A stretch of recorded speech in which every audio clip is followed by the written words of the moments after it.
Hello, this is our comic book presentation of ʻOhiʻa Lehua. My name is Jonathan Kim, and I'll be going over the origin of ʻOhiʻa Lehua.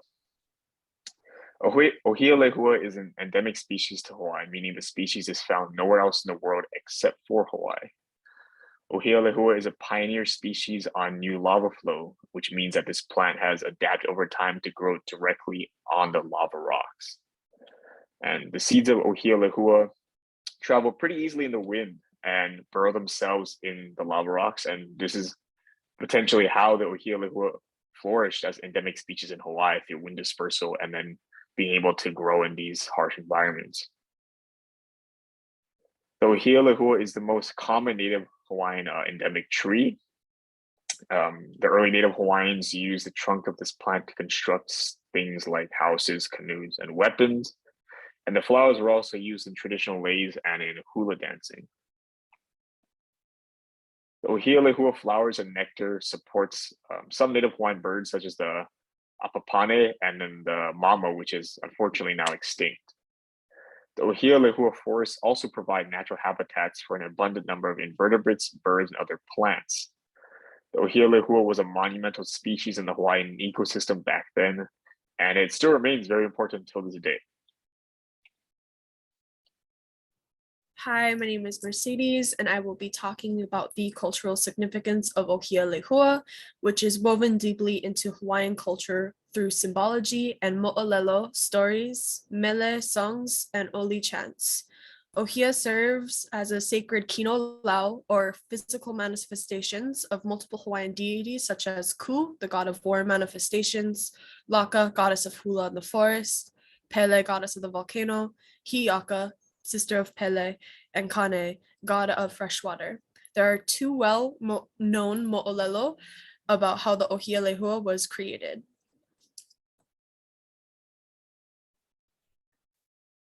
The first mo'olelo is the mo'olelo of Pele. A well-known mo'olelo tells of the two lovers and shows the powers of the volcanic deity Pele and how her jealousy transformed two lovers into the ʻOhiʻa Lehua. Pele was in love and attracted to a man named ʻOhiʻa, but ʻOhiʻa was already in love with another woman named Lehua. Unfortunately for Pele, she loved ʻOhiʻa in return.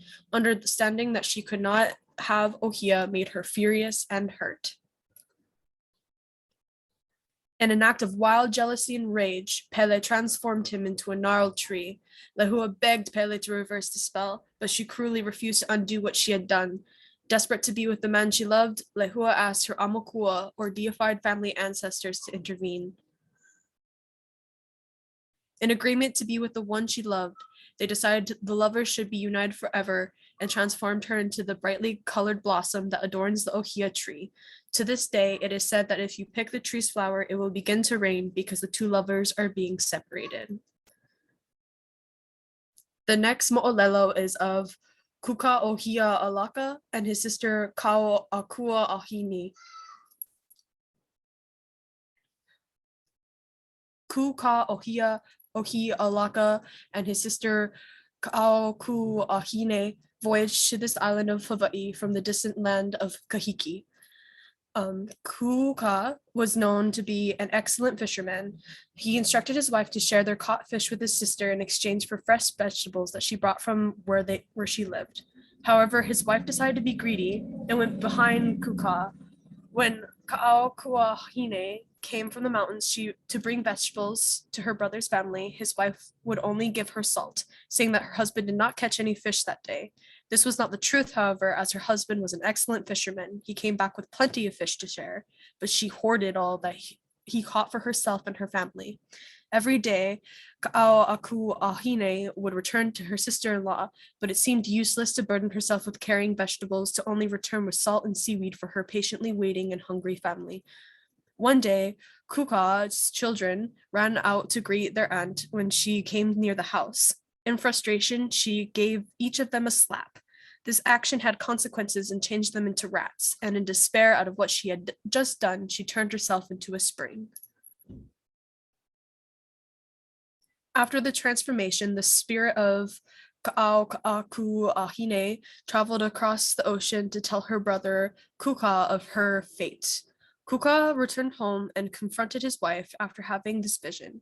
He saw the dry fish laid underneath the sleeping mat of their house and confirmed his suspicion that his wife was responsible for the misfortune of his sister. He became uncontrollably angry at his wife for being a cruel person, betraying his trust and starving out some of his family. In his blind rage, he murdered his wife. After realizing what he had done, hastily he ascended to the old home of his sister's family in Ola'a Forest. In tears, he dropped to the edge of the spring. Rats scampered where the house stood, and there was a fine rain. Out of misery for his actions and the loss of his entire family, he dove headfirst into the spring and changed into a ʻOhiʻa tree. Oral tradition tells us that to this day, this tree is the embodiment of Kuka, who is worshipped by those who go up to the forest to hew out canoes. This tree bears 2 different blossoms, and blood will flow from the tree if a branch is broken.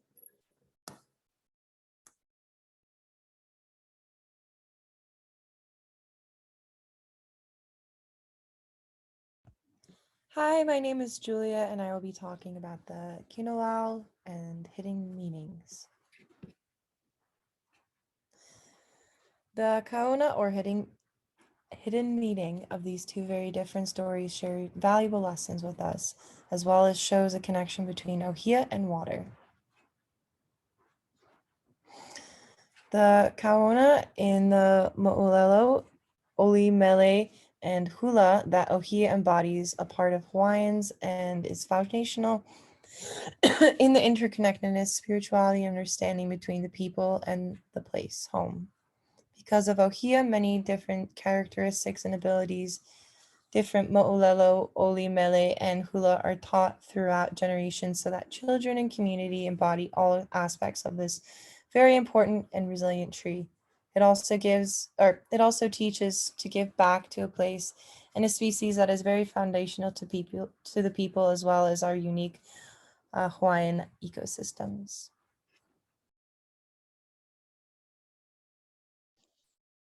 Aloha, my name is Austin Dugan, and I'm going to be going over the traditional and modern uses of ʻOhiʻa Lehua. The once abundant plant had many uses for early Hawaiians. The ʻOhiʻa's sturdy wood was used to create weapons, kapa cloth beaters, boards for pounding poi, canoes, enclosures, and statues. Its leaves were used as a medicinal tea for childbirth, and its flowers and its seeds fed native birds like the apanepane and the now extinct mamo, whose prized feathers and colors, similar to lehua blossoms, were also important adornments in hula and other ceremonies. To invoke or inspire the gods and enhance their storytelling, hula dancers traditionally wear lehua blossoms or buds and lay headbands around their wrists and ankles. ʻOhiʻa branches are used to create traditional kala'au, or dancing sticks, and branches bearing both woody parts and flowers to symbolize the male and female elements adorn kuahu altars when hula students are in training. Today, ʻOhiʻa wood is used for flooring, house posts, fencing posts, decoration, framing of traditional hale, and firewood. ʻOhiʻa seedlings are also among the most sought-after plants for native landscaping. Thus, ecologically and culturally, ʻOhiʻa stands as one of the most vitally important trees of Hawaiian forests. Hello, my name is Gabby. I'm going to talk about conservation. ʻOhiʻa Lehua is an important part of Hawaiian culture. It's also an important member of the local ecosystems. Though ʻOhiʻa is considered a keystone species in Hawaii. Keystone species help define an entire ecosystem. Without keystone species, without ʻOhiʻa, the entire ecosystem would be very different or even stop existing. ʻOhiʻa provides a key habitat for many bird species in Hawaii, including the endangered akapa and the Hawaii creeper. Also, many species of honey creepers depend on the ʻOhiʻa flower nectars for survival. Without ʻOhiʻa, these species would struggle to survive. In Hawaii, the vast majority of fresh water people drink comes from the forests that absorb rain and the cloud moisture and then deposit it into the ground. Since ʻOhiʻa makes a huge portion of the trees in native wet forests, they are very important to the water people in Hawaii drink. Without the ʻOhiʻa trees, Hawaii would likely have a shortage of fresh water, which would negatively affect the lives of people in Hawaii. Undeniably, ʻOhiʻa is very important to Hawaii. Unfortunately, ʻOhiʻa also faces major challenges to its long-term survival. The largest threat to ʻOhiʻa is rapid ʻOhiʻa death. ROD is caused by two funguses that attack the ʻOhiʻa trees. The disease was first found on Hawaii Island in 2014 and has since spread across the island and onto Kauai, Maui, and Oahu. ROD is especially aggressive. ROD is especially aggressive, killing affected trees in under a couple of weeks. If ROD is allowed to spread uncontrolled across the state of Hawaii, it is likely that the loss of ʻOhiʻa trees will be massive. Thankfully, there are things that you can do to stop the spread of rapid ʻOhiʻa death. These 5 easy steps will help to prevent the spread of ROD and save ʻOhiʻa trees. First, stay on established trails while hiking. This will help you stay away from affected areas and prevent the spread of ROD. This will also prevent destruction of important native species. Second, clean off your shoes before and after entering a forest. You can do this by spraying your shoes with 70% rubbing alcohol. Third, wash everything you had with you in hot soapy water after hiking. Fourth, avoid transporting plant material. Don't bring anything from the forest home or to other islands. Enjoy the forest, but leave it as you found it. Also be sure to avoid injuring any trees, but especially the ʻOhiʻa tree. Fifth, if you traveled in a vehicle to a wooded area, be sure to wash the tires and underneath the car to remove any soil or mud. If you follow these 5 important steps, you will help to prevent the spread of rapid ʻOhiʻa death. And make sure to tell your friends and family too. The more people that know about ʻOhiʻa trees and rapid ʻOhiʻa death, the more people there are to save these precious trees. Knowledge is power.